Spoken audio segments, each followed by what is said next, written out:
Olá, turminhas do quarto ano, tudo bem com vocês? Então, chegamos a mais uma sexta-feira com a aula de português da professora Érica. Então, a partir de agora, todo mundo pega o seu material, deixa prontinho em cima da mesa, para vocês não perderem nenhuma informação importante dessa aula, combinado? Que é uma aula de revisão. Quero ver se todo mundo aprendeu direitinho o que foi ensinado na aula da tia Tati, na aula da tia Lana, na aula da tia Vanderlane e na aula de hoje. Ok? Então, todo mundo ligadinho? Então, agora todo mundo, coloca o cabelo atrás da orelha para ouvir melhor, aumenta o volume da TV, pegue o seu material que a aula vai começar. Então, vamos lá? Para iniciarmos nossa aula, farei aquele momento da... Isso mesmo, o momento da leitura de leite. Mas, o que precisa ser feito antes de começar a leitura? Perfeito, cantar a musiquinha da história. Então, hoje vamos cantar do mosquitinho, será que vocês lembram? Então, peguem o mosquitinho assim lá em cima, ó, zum. Se quiser ouvir o som do mosquitinho e as batidas do seu coraçãozinho, pegue a chavinha e tranque a boquinha.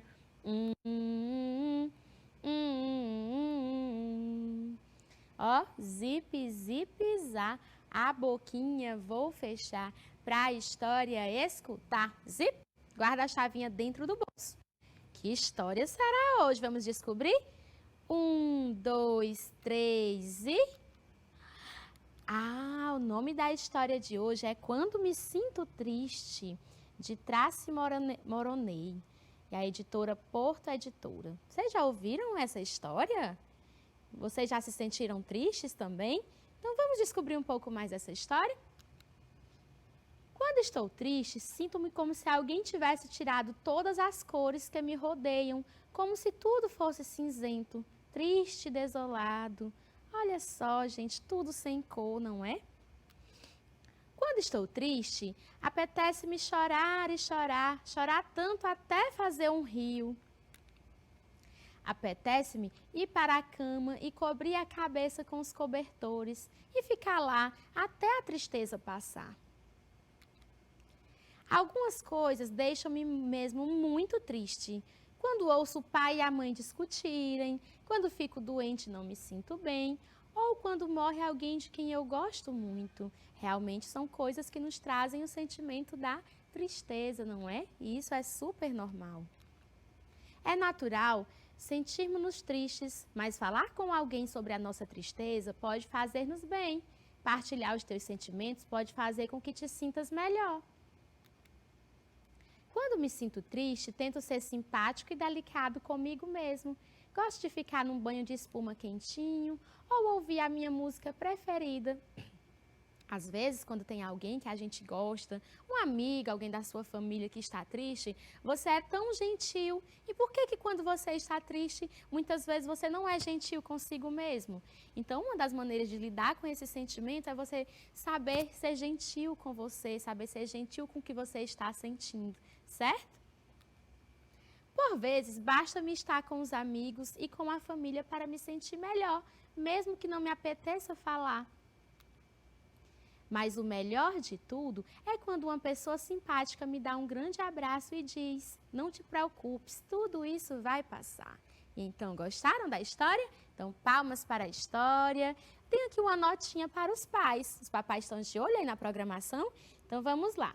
A autoestima é essencial. A maior dádiva que pode dar ao seu filho é uma autoestima saudável. As crianças que se sentem valorizadas e que confiam em si mesmas têm uma autoestima positiva. Pode ajudar o seu filho a sentir-se valorizado passando algum tempo, neste caso a qualidade é mais importante do que a quantidade, com ele, jogando um jogo, lendo um livro ou apenas escutando. Pode ainda ajudar o seu filho a sentir-se valorizado, ajudando a descobrir e a tornar-se na pessoa que quer ser. As pessoas que verdadeiramente gostam de quem são, atraem o sucesso. No entanto, a felicidade é mais do que alcançar o sucesso. Ajudar o seu filho a ganhar a autoconfiança necessária para lidar com suas falhas, perdas, vergonhas, dificuldades e derrotas é tão ou mais importante do que ter sucesso ou ser o melhor. Quando as crianças têm autoconfiança suficiente para lidarem com os sentimentos como o medo, a fúria e a tristeza, alcançam uma segurança interior que lhes permite abrirem-se ao mundo em que vivem. Cada um dos livros da coleção Quando Me Sinto foi cuidadosamente concebido para ajudar as crianças a entenderem melhor as suas emoções e, ao fazê-lo, a ganharem uma autonomia, liberdade nas suas vidas. Falar sobre sentimentos ensina as crianças que é normal se sentirem tristes, zangadas, assustadas de vez em quando. Com a maior tolerância em relação aos sentimentos mais dolorosos, as crianças tornam-se livres para desfrutar do seu mundo, para sentirem confiança nas suas capacidades e para ser felizes. Então, sentir-se triste. Uma autoestima saudável ajuda as crianças a lidarem com os sentimentos de tristeza. São muitas as situações que podem deixar uma criança triste, desde uma separação da família, a morte de uma pessoa importante, ou mesmo de um animal de estimação muito querido, ou uma doença grave.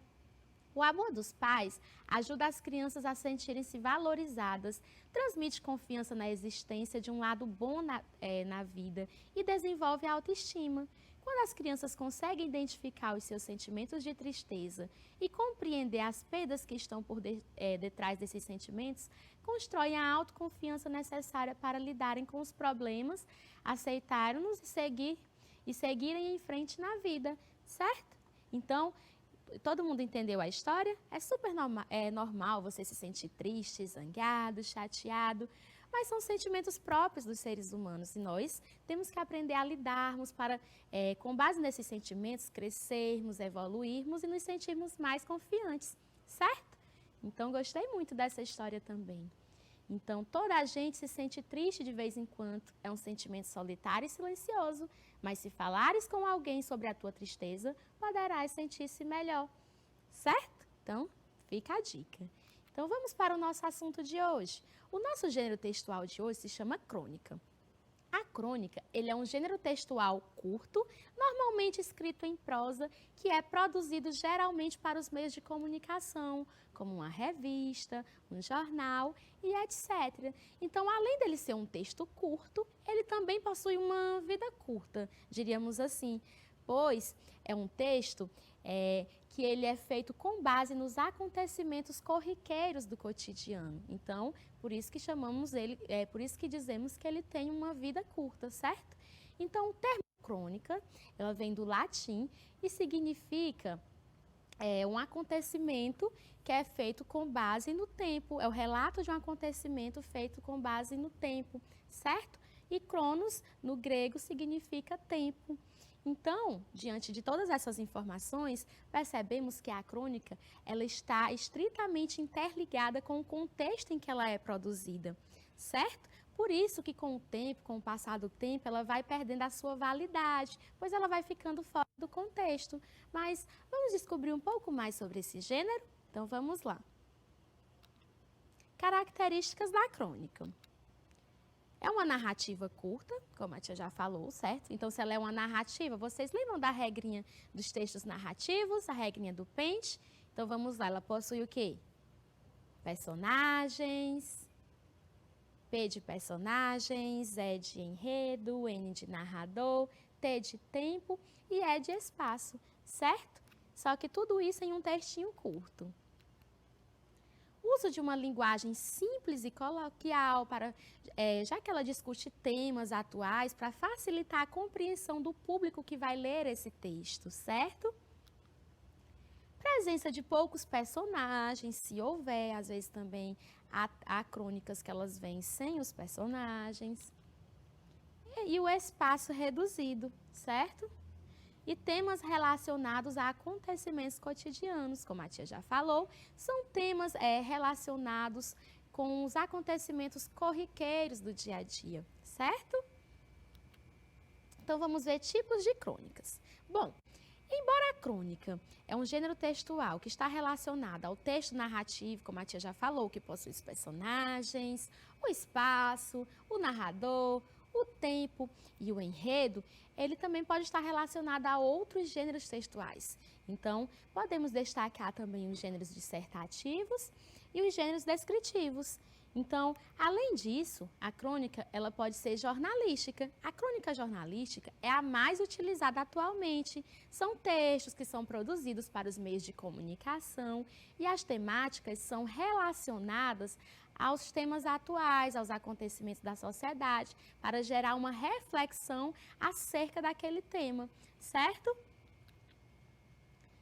A crônica histórica. A crônica histórica está relacionada aos acontecimentos e fatos ocorridos ao longo da história, certo? Para isso, ela envolve personagens, um tempo e um espaço determinado. E a crônica humorística, como o nome já diz, crônica humorística está relacionado ao humor, muito bem. Então, a crônica humorística, ela utiliza o humor para entreter o público. Mas, ao mesmo tempo, ela usa o humor e a ironia como uma ferramenta fundamental para fazer uma crítica a alguns aspectos da sociedade, como política, economia, aspectos mesmo sociais e etc. Lembrando que uma crônica ela pode ser de mais de um tipo, ela pode ser jornalística e humorística, ela pode ser histórica e jornalística, certo? Não há uma obrigatoriedade dela possuir apenas um tipo, ok? Muito bem. Então, vamos ver aqui o exemplo. Um jogo que é uma vergonha. Imagina um jogo desse jeito. O campo é de pedra bem pontuda e acontece num dia muito frio. Num time, os jogadores têm tênis e camisa de manga comprida e no outro, os caras jogam descalços e só de calção. O time que tem tênis e camisa ganha fácil, dá aquela goleada. O outro fica a maior parte do tempo tomando cuidado para não cortar os pés ou então esfregando o braço arrepiado de frio. Para mim, a diferença de vida entre nós, que temos escola e casa, e as crianças que não têm, é um jogo assim. Quem não tem, perde sempre. Não acho que todo mundo que tem as coisas é culpado por causa dos outros que não têm. Mas isso não quer dizer que a gente não possa fazer nada, porque pode. Porque, se a gente quiser jogar um jogo justo, pode exigir que os dois times sejam iguais para começar. Casa e escola.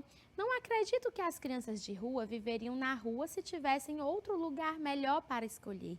Se a gente não exigir que todo mundo tenha casa e escola, vai sempre ficar jogando esse jogo besta, ganhando de 10-0 de um time tão fácil, mas tão fácil, que não vai mais ter o gosto da vitória, vai ter só vergonha. Então, é um texto de Fernando Bonassi, fonte em Vida da Gente, crônicas publicadas no suplemento Folhinha de São Paulo, 7/2/97.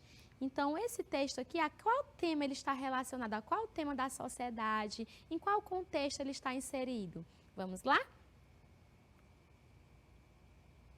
Ah, isso mesmo. Ele compara a vida das pessoas, das crianças que têm casa, que têm escola, com a vida das crianças que moram na rua, alegando que é uma competição que é muito injusta, pois as oportunidades são muito diferentes, mas que nós podemos fazer a diferença, certo? Muito bem, então ele gera uma reflexão acerca desses problemas sociais que vemos no nosso dia a dia, ok? Então agora vamos para a nossa análise linguística. Grau das palavras e expressividade, que é um tema que já estudamos na semana passada e vamos revisar essa semana novamente. As flexões de grau do substantivo expressam aumento, o grau aumentativo, e diminuição, o grau diminutivo, certo? O aumentativo. Chamamos de aumentativo a forma como nomeamos as coisas, colocando-as bem maior do que são através do exagero. Quando uma mulher é grande, dizemos que é um mulherão ou uma mulherona. As palavras que dão nome às coisas e pessoas são chamadas de substantivos e podem aparecer classificados em 3 diferentes graus. Os graus dos substantivos são diminutivo, normal e aumentativo. Temos aqui um exemplo: peixe, que está no seu grau normal, peixinho, que está no seu grau diminutivo, e peixão, que está no grau aumentativo, certo? Então, vamos agora para o grau diminutivo. Chamamos de diminutivo a forma como nomeamos as coisas, colocando-as bem menor do que são, dando um ar de delicadeza, coisinha muito miúda. Quando um sapato é pequeno, dizemos que é sapatinho. Observe a tabela com variações no diminutivo. Então, temos palhaço pequeno, palhacinho, nariz pequeno, narizinho, letra pequena, letrinha, criança pequena, criancinha, cão pequeno, cãozinho. Aqui temos ainda outro exemplo de criançola e cãozito, que são variações do diminutivo, certo? Então, aqui, como já estudamos na semana passada, vocês lembram que esse grau aumentativo ou diminutivo, ele pode ser analítico ou ele pode ser sintético. Aqui desse lado ele está no modo analítico, quando eu digo palhaço pequeno, e quando eu digo palhacinho, ele está no modo sintético. Mas vamos relembrar um pouco melhor. Então, aqui temos alguns exemplos de sufixos aumentativos. Ão, paredão, aço, ricaço, alhão, dramalhão, arra, bocarra, arrão, gatarrão, zarrão, homenzarrão, ázio, copázio, eirão, vozeirão, ona, mulherona e orra, beçorra, certo? Então, esses sufixos eles foram utilizados na maneira sintética para dar a ideia da palavra, para a palavra se tornar no grau aumentativo, certo? Para a palavra ficar no grau aumentativo. Então, temos aqui alguns sufixos diminutivos, como acho, riacho, ejo, lugarejo, ela, ruela, ico, namorico, ixo, barbicha, inho, caderninho, ito, casita, uxo, gorducho, zinho, colherzinha e zito, pezito. Então, são alguns sufixos que também são acrescentados à palavra para dar a ideia de diminutivo, ok? Então, vamos ver aqui um exemplo. Cacá, tô ficando apaixonadíssima. Ele é uma gracinha. Cuidado que paixão demais deixa a pessoa cega. Então, qual foi a palavra que ela utilizou que está no grau aumentativo? Vamos lá? Quero ver se vocês descobrem. Não vou dar dica dessa vez. Muito bem. A palavra apaixonadíssimo foi utilizado o sufixo íssimo para dizer que ela estava muito apaixonada realmente, certo? Próximo. Estou feliz, tralalá, muito feliz, tralalá, felicíssimo, muito felicíssimo. Não vai perguntar por quê? Tá bom, por que você está feliz? Não posso contar, senão estraga. E a cara dele não gostou. Então, qual palavra também está no grau aumentativo? Vamos lá? A palavra felicíssimo, que significa que a pessoa está muito feliz, ok? Então, na forma analítica, acrescenta-se ao substantivo um adjetivo que dá a indicação de aumento. Exemplo, enorme, grande, imenso. Ou diminuição. Exemplo, insignificante, minúsculo e pequeno. Como a tia já explicou na aula passada e como eu expliquei anteriormente, ok? Então, vamos ver uns exemplos. Copo grande, copo pequeno, pedra colossal, pedra minúscula, trabalho enorme, trabalho insignificante, vaso enorme, vaso fino. Então, essas palavras elas foram utilizadas na forma, no grau analítico, certo? Na forma analítica. Vamos ver agora o sintético. Na forma sintética, há também um acréscimo ao substantivo. Desta vez, é um sufixo que dá a indicação de aumento ou diminuição, como vimos no exemplo também anterior. Então, vamos ver aqui. O grau do substantivo, normal, casa, diminutivo, casinha e aumentativo, casarão. A forma analítica ou sintética. Então, vamos ver se vocês entenderam direitinho a diferença entre essas duas formas, a forma analítica e a forma sintética. Então, normal, temos nariz. Aumentativo analítico, nariz grande, e diminutivo analítico, nariz pequeno, certo? Já na forma sintética, como o nome já diz, ele sintetiza. Normal, nariz, aumentativo sintético, narigão, e diminutivo sintético, narizinho, ok? Então, vamos ver se vocês entenderam direitinho. Como é que fica nariz na forma normal, tanto no analítico quanto no sintético? Nariz, muito bem. Como é que fica o aumentativo analítico? Vamos lá? Muito bem. Nariz grande, há um acréscimo de uma palavra que dá essa ideia de tamanho. E no aumentativo sintético, vamos lá? Narigão, então apenas é acrescentado um sufixo à palavra para dar essa ideia de tamanho, ok? E o diminutivo analítico da palavra nariz, como é que fica? Vamos lá? Isso mesmo, nariz pequeno. E o diminutivo sintético? Narizinho. Perfeito. Então, outros aumentativos: barca, barcaça, boca, bocarra, menino, meninão, mulher, mulherona. Ops, não é mulherzona, tá? Como eu ouvi vocês falando. É mulherona. Voz, vozeirão, fogo, fogaréu e homem, homenzarrão. Então, outros diminutivos: lugar, lugarejo, casa, casebre, rio, riacho, sala, saleta, bolo, bolinho, cão, cãozinho e chuva, chuvisco. Então, vamos praticar para ver se vocês entenderam tudo direitinho. Vamos lá? Desafio: complete o quadro com a palavra que está faltando. Então, temos aqui o quadro, a coluna do grau diminutivo, a coluna do grau normal e a coluna do grau aumentativo. Então, aqui na primeira linha, temos só lá no grau aumentativo a palavra rapagão. Mas qual palavra dá origem a essa palavra rapagão? Vamos lá? Rapagão vem de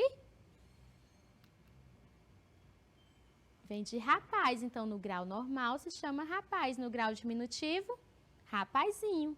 Muito bem. Na segunda linha temos a palavra cão. Qual é o diminutivo de cão? Vamos lá? Muito bem. Cãozinho. E o aumentativo? Cãozarrão, não é cãozão, tá bom? O diminutivo de... aqui já temos o diminutivo de narizinho na terceira linha. No seu grau normal, como é que fica? Muito fácil, não é? Vamos lá? Nariz. E no seu grau aumentativo? Narigão. Agora, na quarta linha, temos a palavra no aumentativo cabeçorra. Então, que palavra seria essa no grau diminutivo? Cabecinha. E no grau normal? Cabeça. Então, na quinta linha, temos a palavra boquinha que está em seu grau diminutivo. No grau normal, como é que ficaria? Muito bem, boca. E no grau aumentativo? Bocarra. Perfeito. Agora, aqui na sexta linha, temos a palavra muro. Como é que ficaria em seu grau diminutivo? Vamos lá? Muito bem, mureta. E no aumentativo? Muralha. Vocês já ouviram falar na muralha da China? Porque é um muro bem gigante, bem grande. Agora, deixa eu ver qual a linha nós estamos. 1, 2, 3, 4, 5, 6. Na sétima linha, temos no aumentativo a palavra chapelão. Como é que ficaria no grau diminutivo? Vamos lá? Chapelinho. E no seu grau normal? Chapéu. Muito bem. Agora, na oitava linha, temos a palavra portinha. Como é que ficaria em seu grau normal? Porta. E no aumentativo? Portão. Ok? Agora, na nona linha, temos a palavra fogo, que está em seu grau normal. Como ficaria a flexão dessa palavra no seu grau diminutivo? Fogo, foguinho. E no aumentativo? Fogaréu. Ok? Agora, deixa eu ver qual a linha estamos. Primeira, segunda, terceira, quarta, quinta, sexta, sétima, oitava, nona. Na décima linha, vocês estão mais rápidos do que a tia, muito bem. Então, temos a palavra meninão. Como é que ela ficaria no seu grau diminutivo? Menininho. E em seu grau normal? Menino. Na 11ª linha, temos a palavra papel, que está em seu grau normal. Como é que ela ficaria no diminutivo? Papelinho. E no aumentativo? Papelão. E na 12ª linha, temos a palavra casarão, que está em seu grau aumentativo. Como é que ela ficaria no diminutivo? Casinha. E no grau normal? Casa. Então, vamos ver como é que ficou o quadro que vocês montaram Vamos ajudar a tia? Podem ler bem alto que eu quero ouvir daqui. Vamos lá? Rapazinho, rapaz, rapagão. Cãozinho, cão, canzarrão. Narizinho, nariz, narigão. Cabecinha, cabeça, cabeçorra. Boquinha, boca, bocarra. Mureta, muro, muralha. Chapelinho, chapéu, chapelão. Portinha, porta, portão. Foguinho, fogo, fogaréu. Menininho, menino, meninão. Papelinho, papel, papelão. E casinha, casa e casarão. Muito bem, gostei de ver. Palmas para vocês. Estavam prestando atenção tudo direitinho, não é? Então, a partir de agora, todo mundo vai pegar o seu material, deixar prontinho em cima da mesa, ir ao banheiro, tomar uma água, para depois do intervalo já estar todo mundo aqui ligadinho, combinado? Depois temos a hora da nossa atividade, temos um desafio, a explicação da atividade de casa. Então, eu quero ver todos vocês aí do outro lado da telinha, tá bom? Então, até já!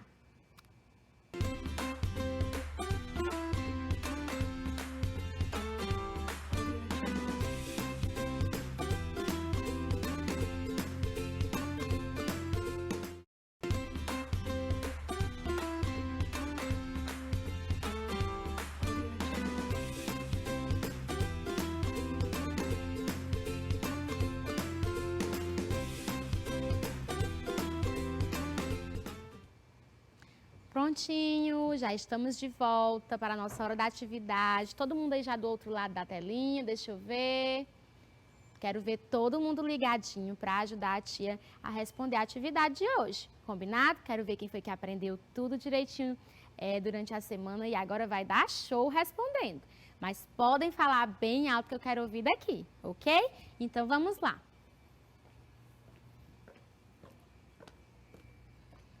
Então, vamos para o nosso momento da atividade. É hora da verdade, né? Da tia ver quem era que estava prestando atenção direitinho. Mas acredito que todo mundo, porque a turma do 4º ano está dando show. Então, vamos lá. Texto 1. Observe a crônica abaixo. A nuvem.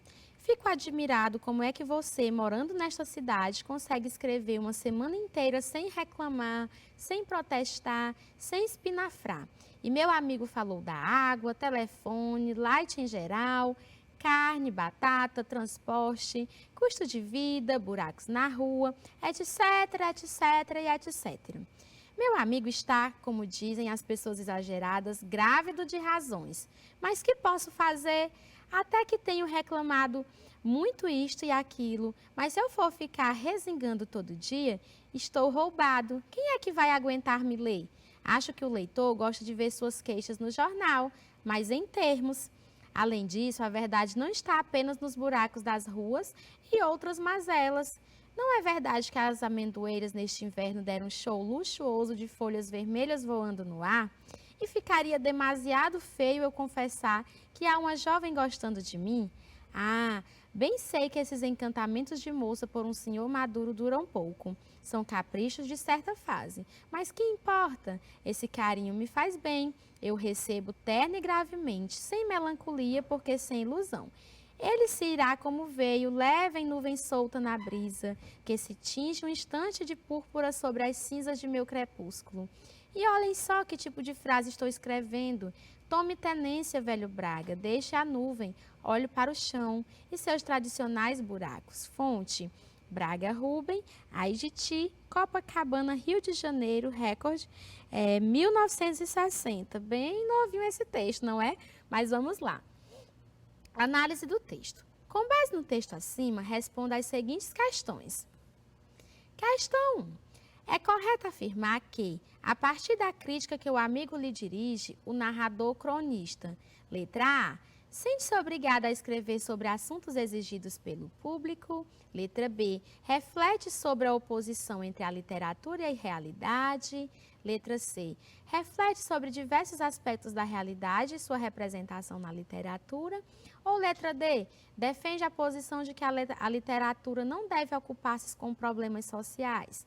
Então, a resposta correta, letra A. Aqui nesse texto, ele utilizou algumas palavras mais antigas, que já estão um pouco em desuso e tudo, mas deu para entender tudo direitinho, né? Então, sente-se obrigada a escrever sobre assuntos exigidos pelo público, que é uma das temáticas estritamente relacionadas a uma crônica, que é escrever sobre temas, sobre os contextos, sobre temas inseridos dentro do contexto atual, certo? Questão 2. E olhem só que tipo de frase estou escrevendo. O sinal de pontuação utilizado serviu para indicar. Então, qual foi o sinal de pontuação utilizado dentro dessa frase? Foi o ponto de exclamação. Então, o ponto de exclamação, ele é utilizado para indicar uma admiração, uma pausa, uma indagação ou uma continuação. Vamos lá? Letra A, B, C ou D?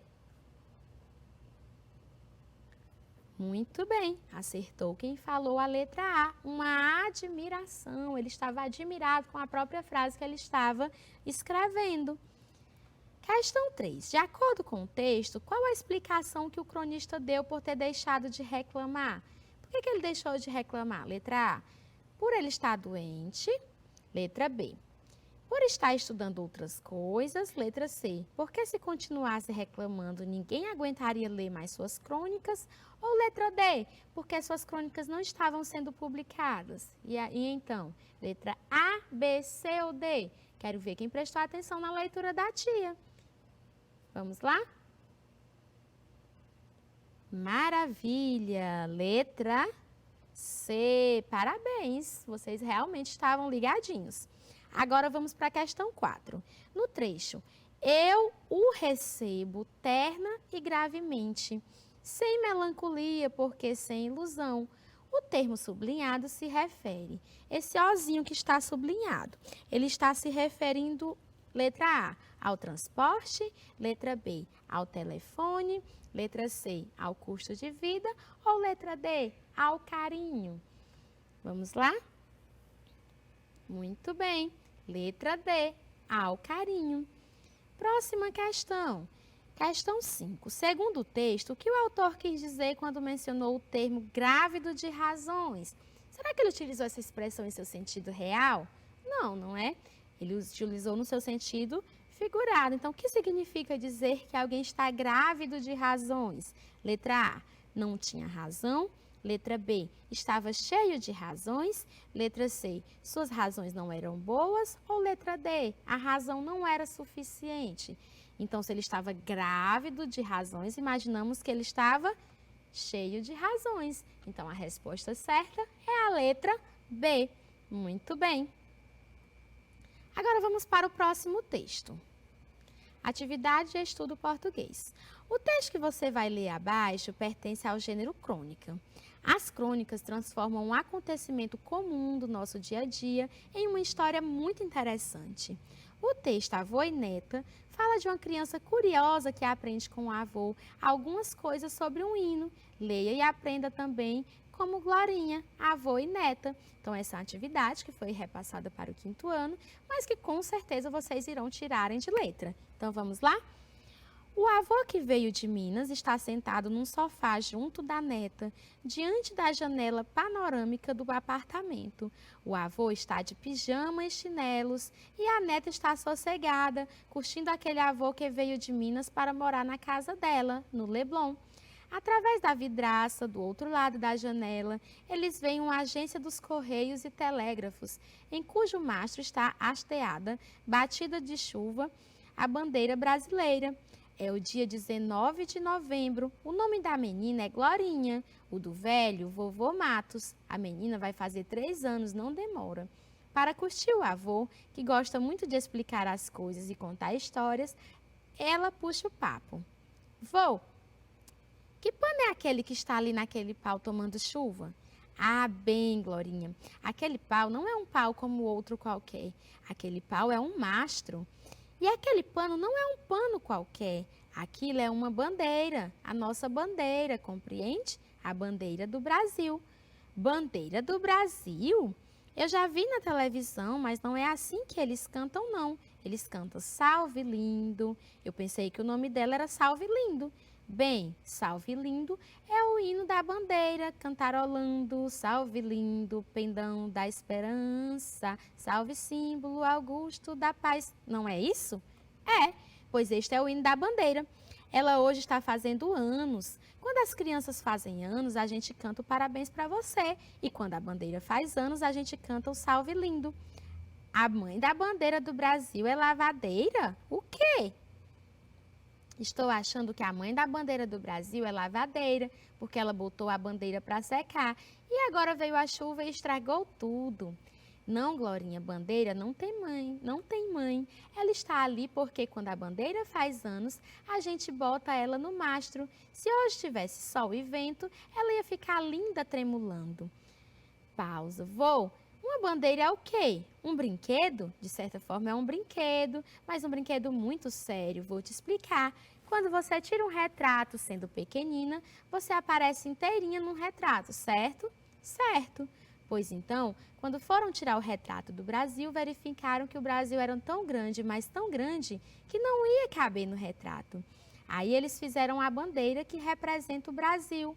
Ela parece pequenina, mas não é não. É tão grande quanto o Brasil. É um símbolo.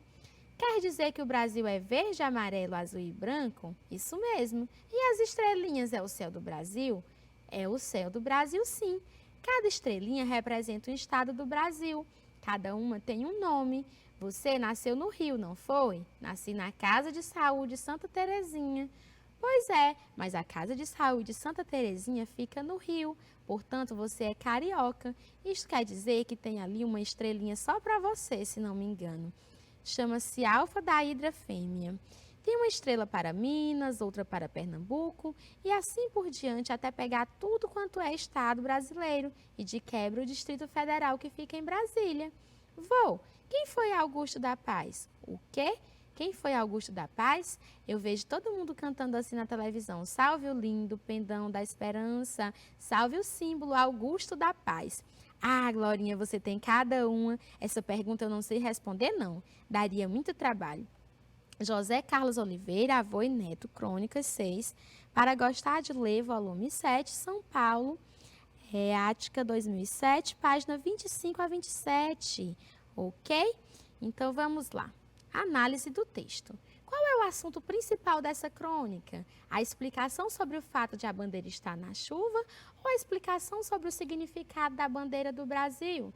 Então, todo o texto ele gira em torno de um assunto principal. Qual seria esse? Vamos lá? Muito bem, a explicação sobre o significado da bandeira do Brasil. Próximo. Por que o título da crônica é Avó e Neta? Por que será que foi utilizado esse título? Vamos lá?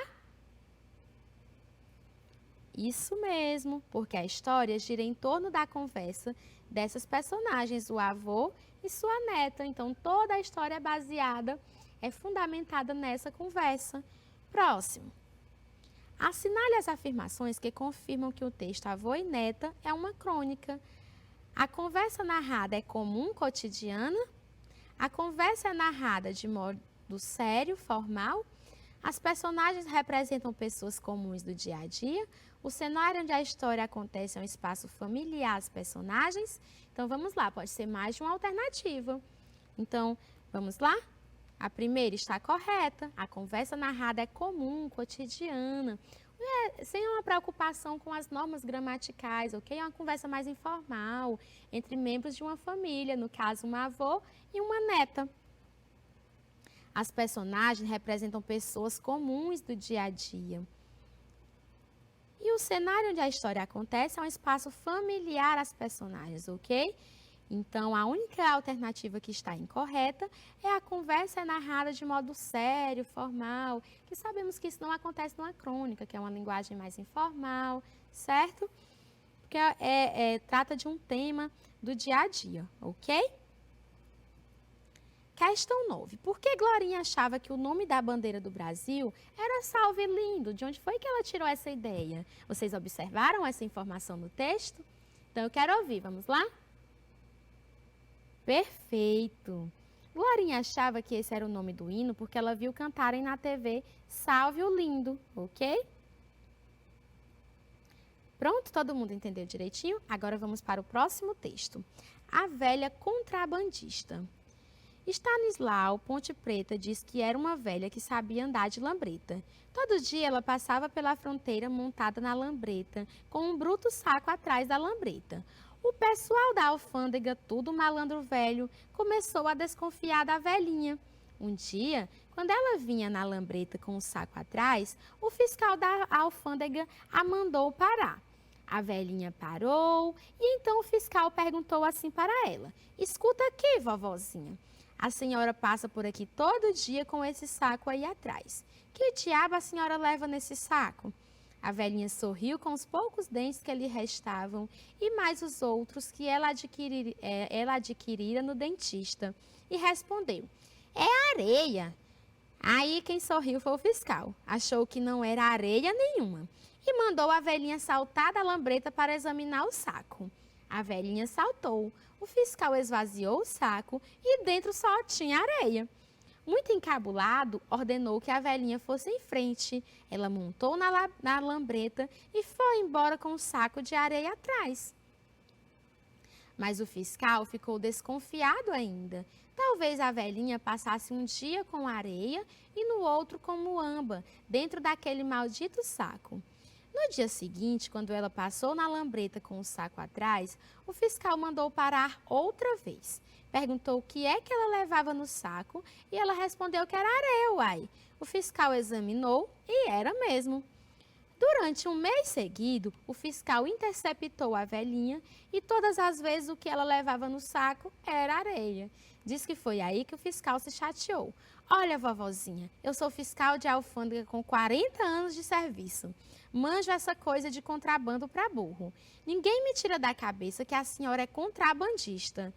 Mas no saco só tem areia, insistiu a velhinha, e já ia tocar a lambreta quando o fiscal propôs. Eu prometo à senhora que deixo a senhora passar. Não vou dar parte, não apreendo, não conto nada a ninguém. Mas a senhora vai me dizer qual é o contrabando que a senhora está passando por aqui todos os dias. O senhor promete que não espalha? Quis saber a velhinha. Juro, respondeu o fiscal. E a velhinha respondeu, é lambreta. Então, esse texto está disponível em tatiaia.com.br/notícia/a-velhinha-contrabandista-de Sérgio, -porto, Stanislau, -ponte, -preta. Acessem 28/8/2019. Então, muito interessante essa crônica, não é? Vamos analisar um pouco mais desse texto. Quero ver se estava todo mundo atento, tá bom? Então, vamos lá. Questão 10. Em muito encabulado, ordenou a velhinha que fosse em frente. A palavra destacada pode ser substituída por. Então, qual uma palavra que possui um significado semelhante à palavra encabulado? Vocês já ouviram essa expressão encabulado? Então, vamos ver. Será que é envergonhado? Será que é confiante? Será que é conversador? Ou será que é comunicativo e prosador? Então, quem acha que é a letra A, levanta a mão. Quem acha que é a letra B, levanta a mão. Quem acha que é a letra C, levanta a mão.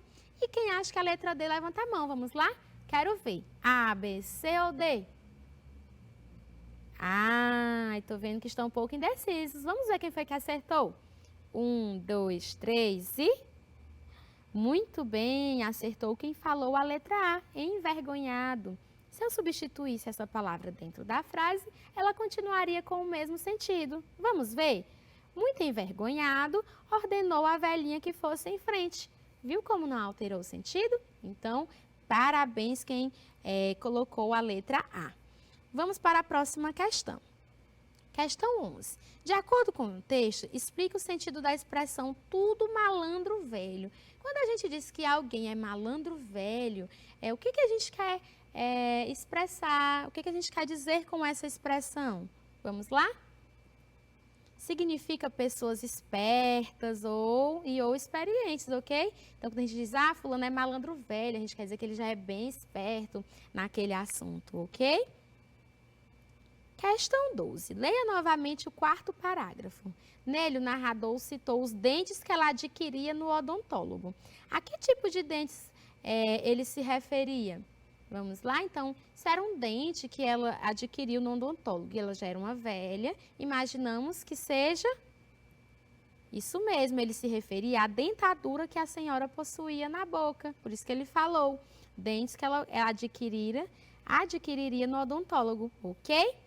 Muito bem. 13. Qual foi o truque da velhinha para enganar o fiscal? Que, por sinal, ela foi muito esperta, não foi? Vocês prestaram atenção qual foi o truque que ela utilizou? Então, vamos lá, eu quero ouvir a resposta. Isso mesmo. A velhinha usava um saco de areia para despertar a atenção dos fiscais, desviando a atenção dos mesmos das lambretas que ela contrabandeava.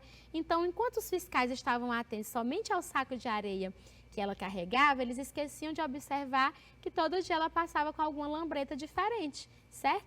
Então, o que ela realmente contrabandeava não era a areia, era as lambretas.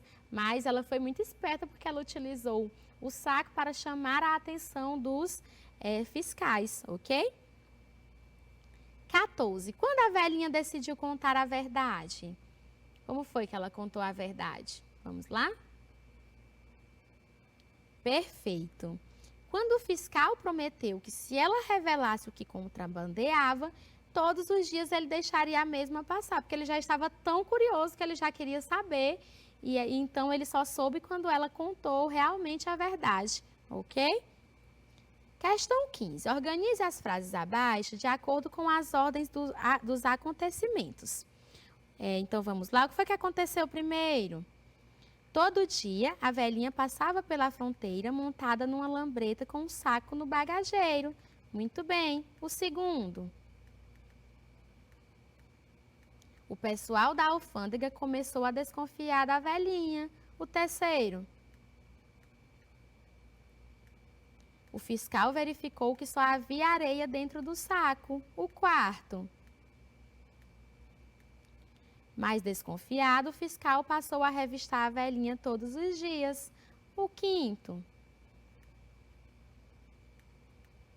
Durante um mês, o fiscal interceptou a velhinha e todas as vezes o que ela levava no saco de areia. O sexto. Então, ele prometeu que não contaria nada a ninguém, mas pediu à velhinha que lhe dissesse qual era o contrabando que fazia. E o sétimo? Diante da promessa do fiscal, ela lhe contou a verdade. Era contrabando de lambretas. Muito bem, vocês gostaram dessa crônica, não foi? Muito bem. Agora, todo mundo vai pegar o seu livro C, abrir na página 224, 225 e 226 para respondermos juntinhos a questão 2, ok? Então, vamos lá. Lição 19. A foto de Luiz Fernando Veríssimo. Foi numa festa de família, dessas de fim de ano, já que o bisavô estava morre não morre, decidiram tirar uma fotografia de toda a família reunida, talvez pela última vez. A bis e o bisa sentados, filhos, filhas, noras, genros e netos em volta, bisnetos na frente, esparramados pelo chão. Castelo, o dono da câmara, comandou a pose, depois tirou o olho do visor e ofereceu a câmera a quem ia tirar a fotografia. Mas quem ia tirar a fotografia? Tira você mesmo, é. Ah, é? E eu não saio na foto? O Castelo era o genro mais velho. O primeiro genro, o que sustentava os velhos, tinha que estar na fotografia. Tiro eu, disse o marido da Bitinha. Você fica aqui, comandou a Bitinha. Havia uma certa resistência ao marido da Bitinha na família. A Bitinha, orgulhosa, insistia para que o marido reagisse. Não deixe eles te humilharem, Mário César, dizia sempre. O Mário César ficou firme onde estava, ao lado da mulher. A própria Bitinha fez a sugestão maldosa. Acho que quem deve tirar é o Dudu. O Dudu era o filho mais novo de Andradina, uma das noras casadas com Luiz Otávio. Havia suspeita, nunca claramente anunciada, de que não fosse filho do Luiz Olavo. O Dudu se prontificou a tirar a fotografia, mas a Andradina segurou o filho. Só faltava essa, o Dudu não sair. E agora?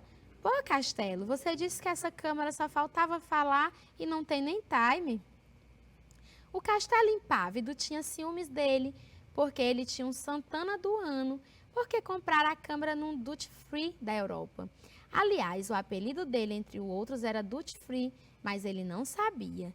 Revezamento sugeriu alguém. Cada genro bate uma foto em que ele não aparece e a ideia foi sepultada em protestos. Tinha que ser toda a família reunida em volta do Bisa. Foi quando o próprio Bisa se ergueu, caminhou decididamente até o castelo e arrancou a câmara da sua mão. Daqui! Mas seu Domício, vai para lá e fica quieto. Papai, o senhor tem que sair na foto, senão não tem sentido. Eu fico implícito, disse o velho, já com o olho no visor.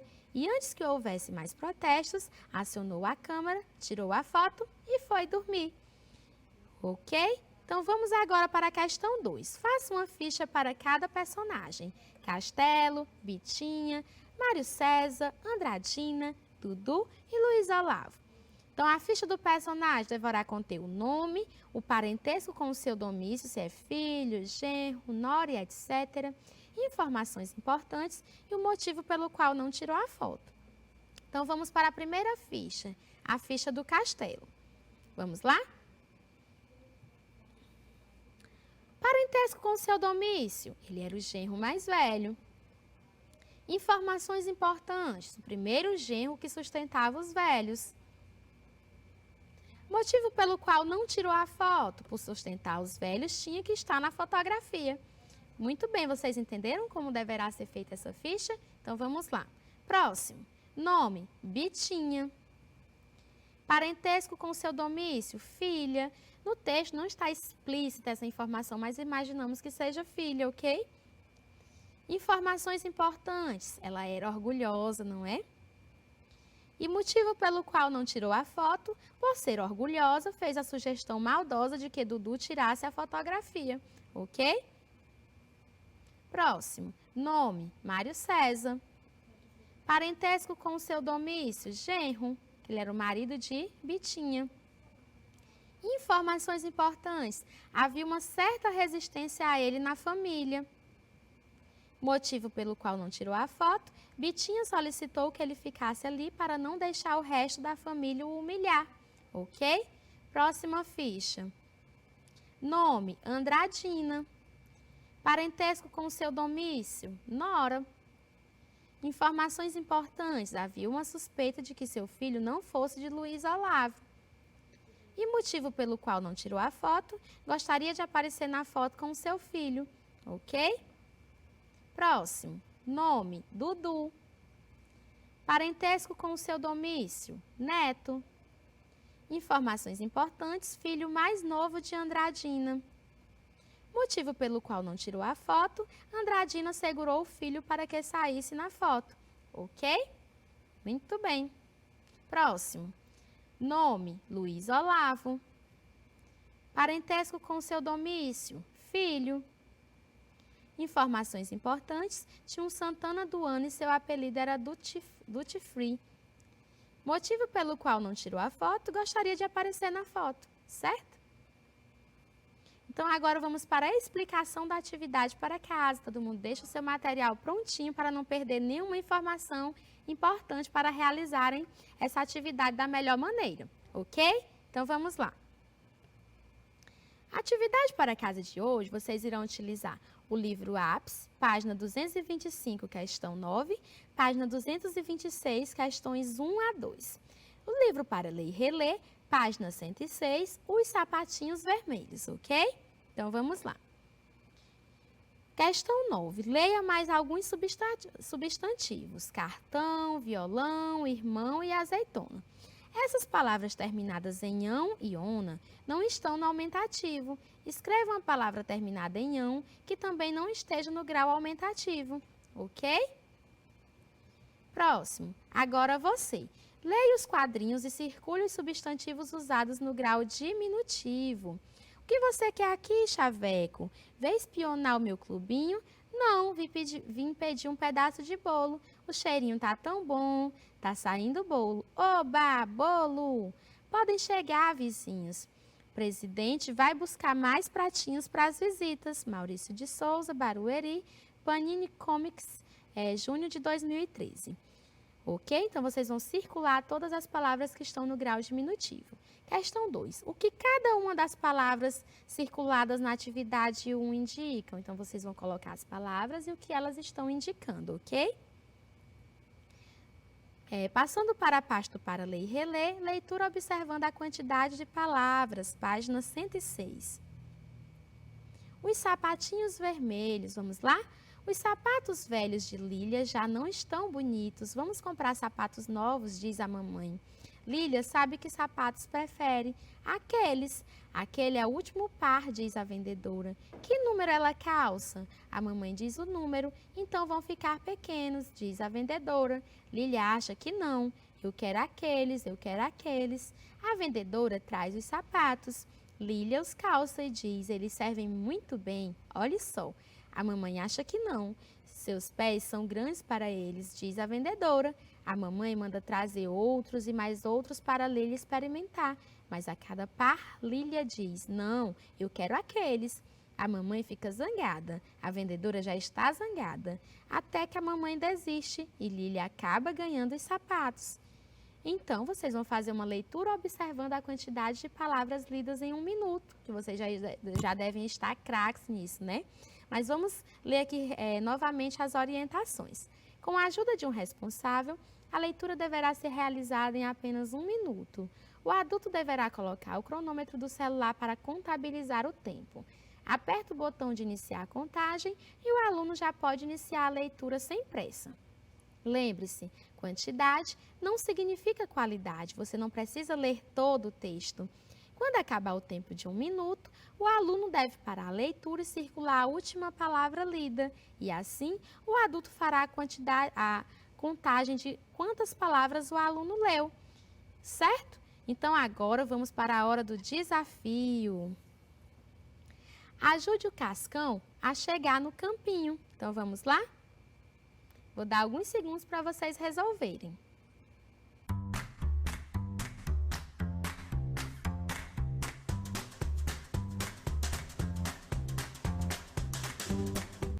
Então, vamos ver quem foi que conseguiu. Mais alguns segundos, então vamos lá. Quero ver quem é que está com o olho ligadinho na TV. Então, acertou quem escolheu o caminho pela letra E. Parabéns! Então, só registrando no caderno, aqui é um registro que vocês já conhecem, que vocês deverão fazer lá do texto para ler e reler, ok? A semana 23 a 27 do 11 de 2020, o texto Os Sapatinhos Vermelhos é a quantidade de palavras que vocês conseguiram ler em 1 minuto, ok? E por fim, não se cobre tanto e nem se culpe de forma tão cruel. Você sempre faz o melhor que consegue. Nem sempre é possível colocar na prática aquilo que você sabe que é o certo e está tudo bem com isso. Continue tentando e se perdoe todos os dias da sua vida. E obrigada! Então, gostaria de agradecer a participação de vocês na aula de hoje. Continuem ligadinhos na programação, que ainda temos muitas coisas legais para vermos pela frente. Um beijo, até a próxima aula e tchau, tchau!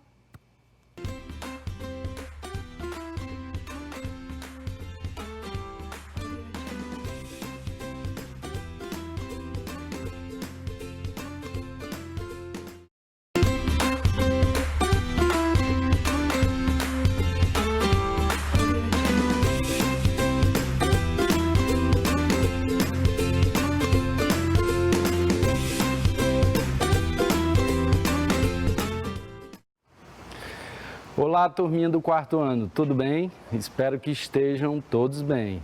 Vamos lá para mais uma aula de matemática. Hoje nós vamos fazer o estudo sobre área. Vamos determinar o que é área e vamos ter ideia do que é área, ok? Vamos lá para a nossa aula. Nossa aula de hoje, dia 27 de novembro de 2020, faremos o estudo da seguinte habilidade. A habilidade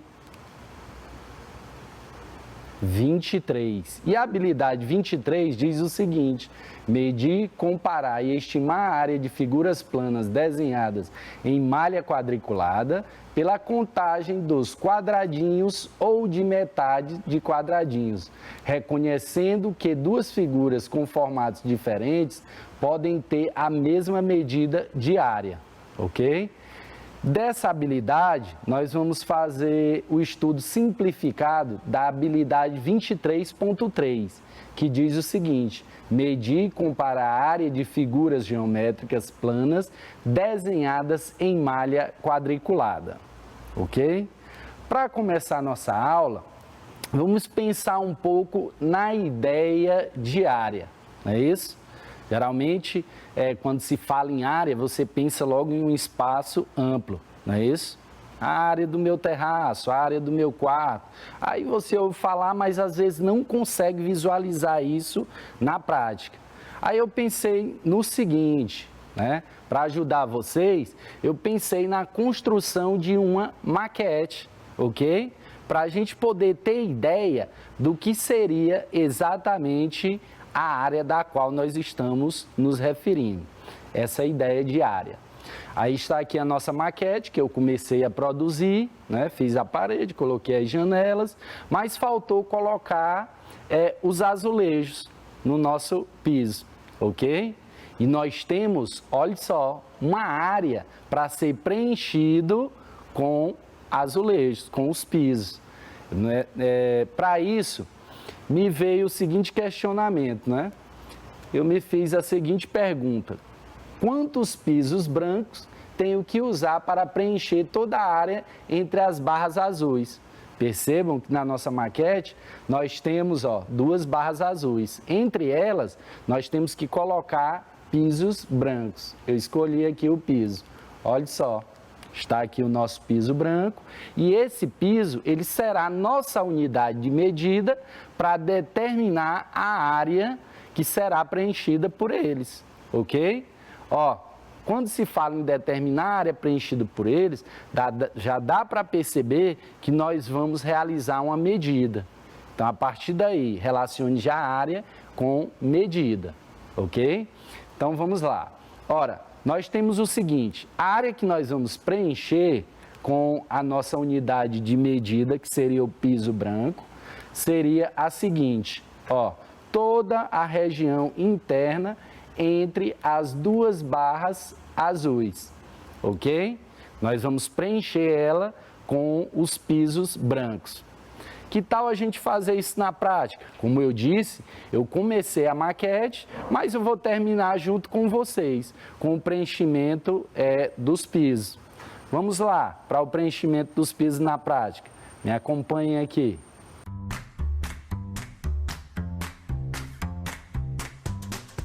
Estamos aqui com a nossa prática. Observem aqui a nossa maquete. Como eu disse, eu comecei ela para a gente finalizar junto. Exatamente para a gente ter essa ideia de área. Percebam, eu disse que nós vamos preencher o nosso piso na área da superfície do nosso quartinho ali, da nossa área, com pisos brancos. Estão aqui eles. Mas a minha pergunta foi: quantos pisos eu vou usar para colocar em toda essa região? Ok? Para isso, eu peguei aqui vários pisos, estão eles aqui, e nós vamos preencher eles para verificar, ok? Vamos fazer como os pedreiros fazem, né? Eles vão colocar lá o piso em determinada área da nossa casa, e aí eles fazem isso encaixando, colocando peça por peça. Vamos colocar aqui, 1, 2, 3, 4, 5, 6, 7, 8, 9, 10, 11 e 12. Percebam que nós conseguimos preencher toda a superfície utilizando 12 pisos brancos, ok? Ora, nós conseguimos determinar a medida da superfície. Então, chegamos até o conceito de área, que seria o quê? Determinar a medida da superfície. Utilizamos, vou pegar um aqui, como unidade de medida o nosso piso branco e percebemos que dentro da superfície couberam 12 pisos brancos. Aí a ideia de área surge, que seria o quê? Determinar a medida de uma superfície. Então, usando através da prática, com o preenchimento de todo o espaço que seria o piso por azulejos brancos, nós chegamos à medida da área, determinamos que seriam 12 pisos brancos, ok? Visto isso, vamos voltar lá para a nossa telinha para concluir as nossas ideias. De volta, olhem só, nós vimos que através da prática podemos chegar à ideia do que seria a área. E nós vimos que a área seria o seguinte, né? Nós teríamos como ideia de área, ora, a medida de uma superfície. E nós determinamos essa medida utilizando uma medida padrão que seria o nosso piso branco. Então eu determinei que utilizando 12 pisos brancos, eu poderia chegar à quantidade de espaço presente naquela área, ok? Então vamos lá. Concluindo a nossa ideia de área, nós começamos com a nossa maquete, quase terminada, ok? Precisaríamos colocar o piso, foi colocado, determinamos que nós teríamos que usar 12 pisos. Olha aí, está aqui já a nossa maquete toda montada, com os pisos já, e determinamos que toda essa área ocupada por ela foi encontrada através de medida de superfície. Então, a ideia aí é que a área, é medida de superfície, ou de uma determinada superfície. No caso aqui, nós determinamos a medida da superfície do piso da maquete. Poderia determinar também a área do meu quarto, ou da sua sala, ou do tampo da mesa, da qual nós utilizamos. Como é que nós iríamos fazer isso? Basta determinar uma medida. Aqui eu usei o nosso quadradinho branco para determinar essa medida. Então, concluímos que a área é a medida de uma superfície. E eu só posso fazer isso utilizando algo para determinar essa medida. E aqui nós utilizamos como determinador o nosso piso branco. E chegamos à seguinte conclusão, que a área ocupada pelos pisos brancos é de 12 pisos brancos, ok? Então vamos lá. Outra forma que nós poderíamos determinar seria através da contagem. Eu poderia pegar aqui a minha imagem, eu quero saber quantos pisos correspondem a essa área. Então eu vou lá e conto. 1, 2, 3, 4, 5, 6, 7, 8, 9, 10, 11, 12. A contagem também é uma estratégia para determinar a área. Vamos lá. Ora, já que nós concluímos a ideia de área, eu trouxe para vocês a seguinte situação. Observem que nós temos um campo de futebol. Tudo bem? Está aí o campo de futebol. E aí eu coloco o seguinte, ora, a área do campo de futebol é a medida de sua superfície. Como? Qual seria? Ora, nós temos o nosso campo de futebol e ele tem um contorno branco que forma um retângulo. Essa região interna, ela seria a medida dessa superfície, ok? Vamos lá, continuamos. Ainda não ficou bem claro, né? Aí eu trouxe para vocês o seguinte, se colocarmos uma unidade para medir quantas vezes ela cabe dentro desse campo, não é isso? Eu utilizei aqui uma malha quadriculada e trouxe uma medida correspondente a um quadradinho dessa malha. Verifiquem só. Ora, nós temos o seguinte: ao pegarmos o campo de futebol e colocarmos uma malha quadriculada, a sua área será equivalente à quantidade de quadrinhos. Então, a área vai ser determinada a partir da quantidade de quadrinhos. Se cada quadrado for uma unidade de área, ok? Então, ó, peguei aqui a unidade de área, que é a que nós vamos utilizar para medir a região interna do nosso campo de futebol, tá aqui, quadradinho, viu? Vamos chamar ele de unidade de área, que é a unidade que eu vou usar para medir a área interna desse campo de futebol. Vamos colocar no nosso campo uma malha quadriculada. Pronto, está aí, ó, nosso campo agora está todo dividido em quadradinhos. Está representada na forma de uma malha quadriculada. Eu quero determinar a área exatamente desse campo de futebol, usando essa unidade aqui. Quantas unidades como essa cabem no nosso campo de futebol? A ideia principal é a contagem. Então, você vai lá, observa a figura na malha quadriculada e faz a contagem. Aqui, ó, 1, 2, 3, 4, 5, 6, 7, 8, 9, 10, 11, 12, 13, 14, 15, 16, 17, 18, 19, 20, 21, 22, 23, 24, 25, 26, 27, 28, 29, 30, 31, 32, 33, 34, 35, 36, 37, 38, 39, 40. Bem cansativo, não é? Então, ó, vamos usar outra estratégia que também determine que a área desse campo de futebol, usando essa unidade de medida, seja 40. Observe que é uma malha quadriculada. Lembram lá das ideias da multiplicação? Uma das ideias da multiplicação é a disposição retangular, ok? Na disposição retangular, nós identificamos a quantidade de colunas que a malha tem e a quantidade de linhas que essa malha tem. Então, vamos determinar, ó, a quantidade de linhas inicialmente. Nós percebemos, ó, que nós temos 1, 2, 3, 4, 5 linhas. Pronto, temos 5 linhas. Vamos determinar agora a quantidade de colunas. Percebam que nós teremos 1, 2, 3, 4, 5, 6, 7, 8 colunas. Olha aí, ó. Lá na multiplicação, eu posso encontrar o produto multiplicando linha vezes coluna ou coluna vezes linha.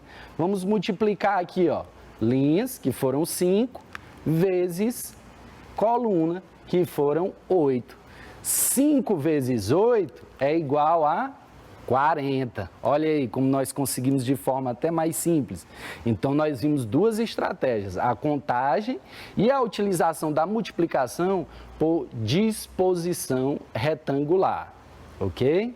Então, nós podemos afirmar, então, que a área do campo de futebol é de 40 unidades de área.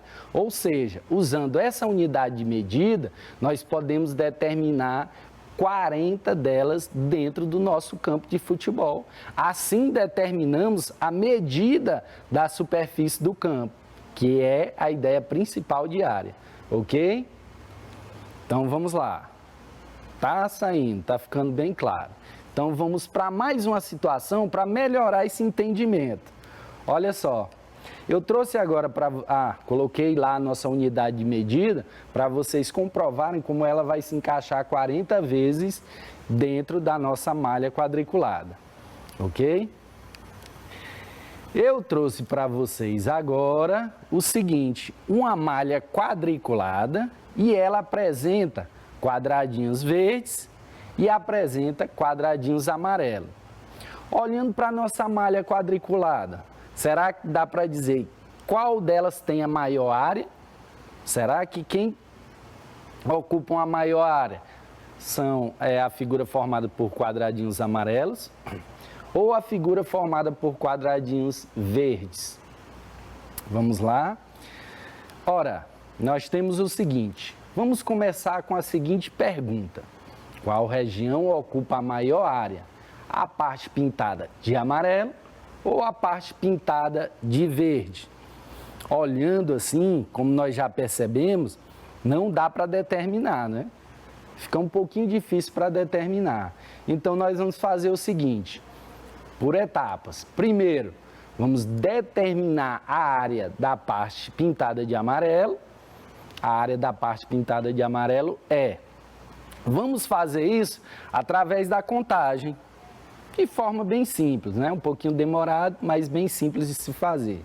Contando, nós temos 1, 2, 3, 4, 5, 6, 7, 8, 9, 10, 11, 12, 13, 14, 15, 16. Olha aí, através da contagem, nós determinamos que a área da parte amarela é igual a 16 quadrados amarelos. Agora vamos determinar a área da parte pintada de verde. Vamos fazer da mesma forma através da contagem. Contamos então 1, 2, 3, 4, 5, 6, 7, 8, 9, 10, 11, 12, 13, 14, 15, 16, 17. Pela contagem demora um pouquinho, mas se contar direitinho você chega ao acerto. Ó, determinamos que a área pintada de verde é igual a 17 quadrados verdes. Pronto. A partir daí, ó, conseguimos definir que a região que ocupa a maior área é a região verde, ok? A região que ocupa a maior área é a região verde. Então, nós temos aí essa solução feita através da estratégia da contagem. Tudo bem? Então, vamos lá.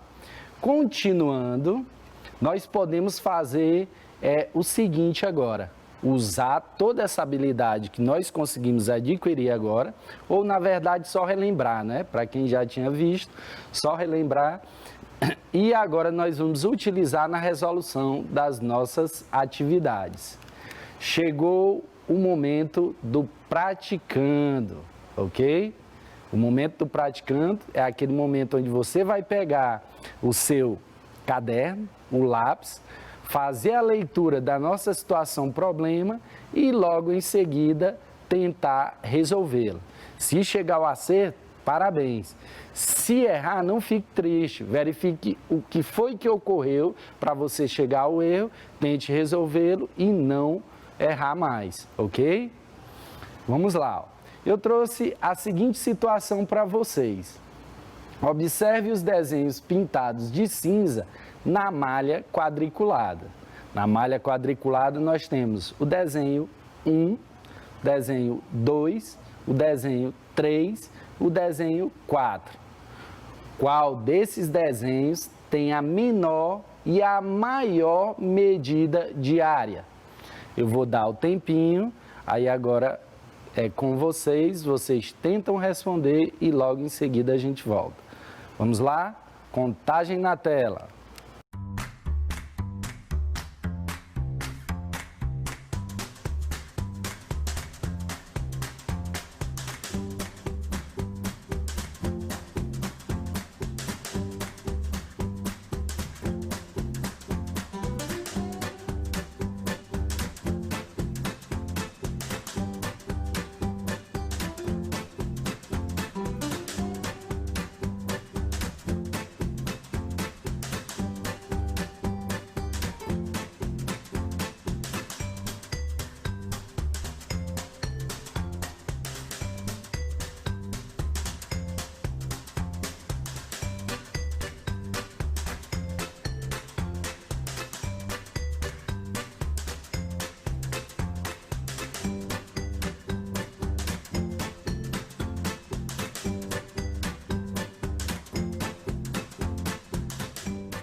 Finalizado nosso tempo, vamos lá para a nossa correção.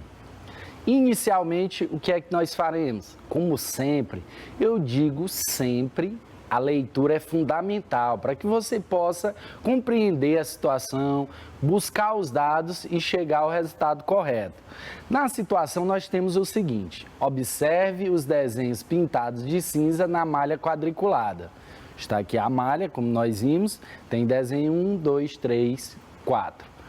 Qual desses desenhos tem a menor e a maior medida de área? Então, vamos encontrar aí qual é aquele que tem a menor área e aquele que tem a maior área. Percebam lá que a nossa primeira figura, ela é um retângulo. Mas vamos fazer a nossa primeira estratégia através da contagem. Vamos lá, contamos. 1, 2, 3, 4, 5, 6, 7, 8, 9, 10. 10. Está aí, ó. Determinamos que a área é 10. Mas olhando para a figura, nós temos um retângulo. E a ideia de usar a malha quadriculada na disposição retangular seria bem-vinda aí. Então vamos determinar quantas colunas tem a figura. 1, 2, nós teríamos 2 colunas. E quantas linhas? 1, 2, 3, 4, 5. Teríamos aí então 5 linhas. Ora, usando a disposição retangular, nós poderíamos multiplicar linhas por colunas. 5 vezes 2, que é igual, ó, a 10. Pronto, vimos através da contagem e da disposição retangular na multiplicação que a área da primeira figura é 10. A figura 2. Na figura 2, nós também temos um retângulo. Dá para a gente determinar, então, através da contagem ou através da disposição retangular. Vamos lá para a contagem. Ora, 1, 2, 3, 4, 5, 6, 7, 8, 9, 10, 11, 12. Está aí, contamos. Vamos determinar agora, já que nós já sabemos que a área tem 12 quadradinhos, a quantidade de colunas.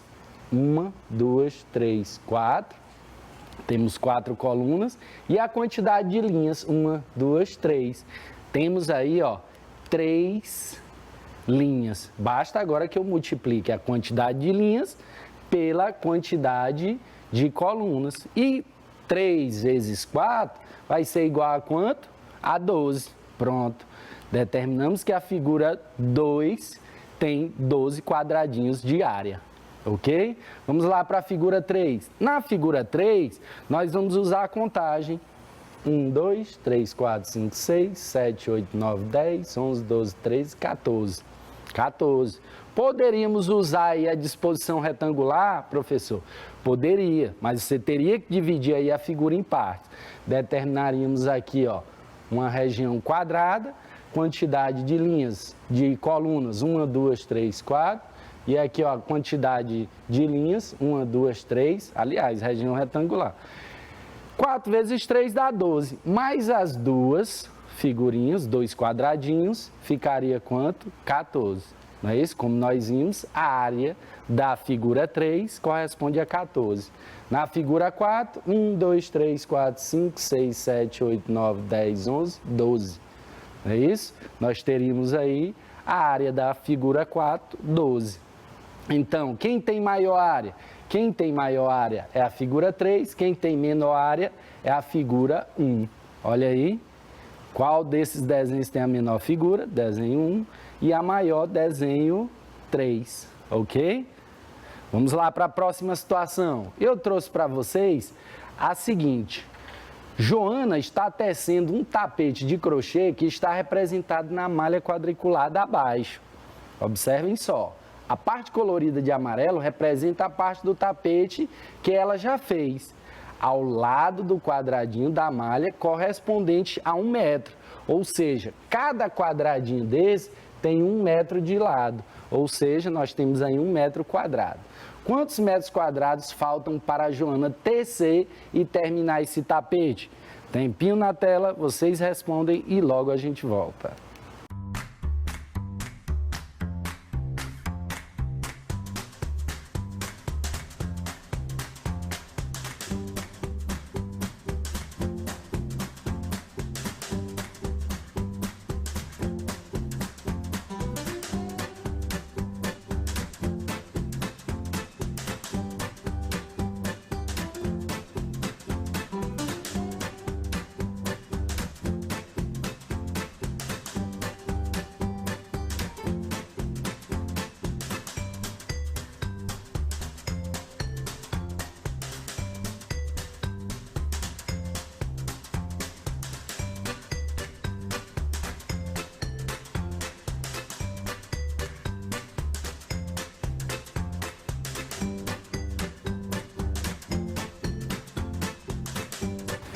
Vamos lá, finalizado nosso tempo.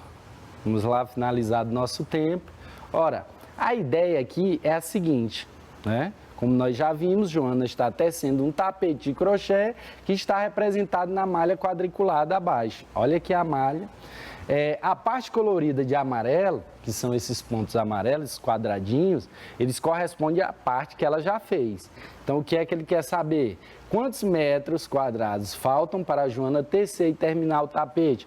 Vamos fazer isso através da contagem. Então, vamos lá para a nossa contagem.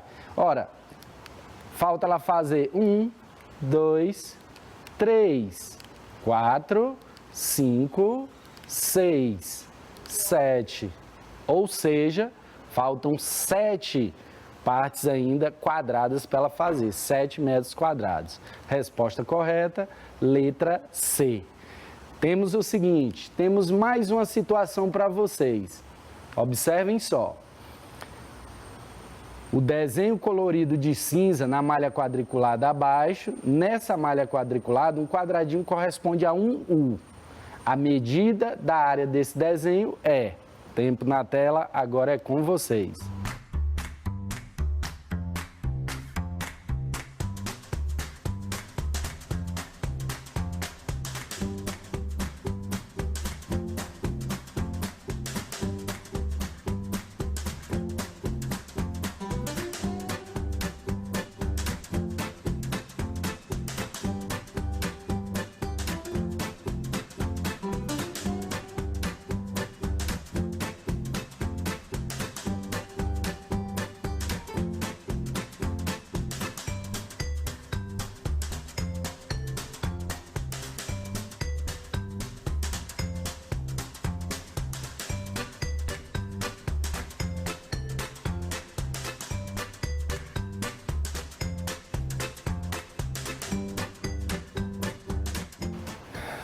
Vamos lá, finalizado nosso tempo, vamos lá para a nossa correção. Observe o desenho colorido de cinza na malha quadriculada abaixo. Nessa malha quadriculada, um quadradinho corresponde a um U. Um U é a unidade de medida que nós vamos utilizar, ou seja, um quadradinho. Observe que a imagem, ela descreve também um retângulo dentro da malha quadriculada. Vamos selecionar ele para melhorar o nosso cálculo. Pronto. A partir daí, dá para a gente usar a disposição retangular, não dá? E a contagem também, mas vamos usar a disposição retangular. Vamos determinar o número de colunas. 1, 2, 3, 4. E vamos determinar o número de linhas. 1, 2, 3, 4, 5. Olha aí, 5. Em seguida, vamos multiplicar 5 vezes 4, que vai ser igual a 5 vezes 4, 20. Professor, a nossa resposta? Cuidado, não é, apesar de ter o 20. Temos ainda o restante da malha, que está pintada de cinza. Se nós já temos, 1, 2, 3, 4, vamos somar o que nós já temos. Então, 20 mais 4 é igual a 24. Então, a medida da área desse desenho, ela corresponde a 24 U's. Resposta correta, letra D. Com isso, finalizamos mais uma aula. Espero que todos fiquem bem e um grande abraço em todos. Tchau!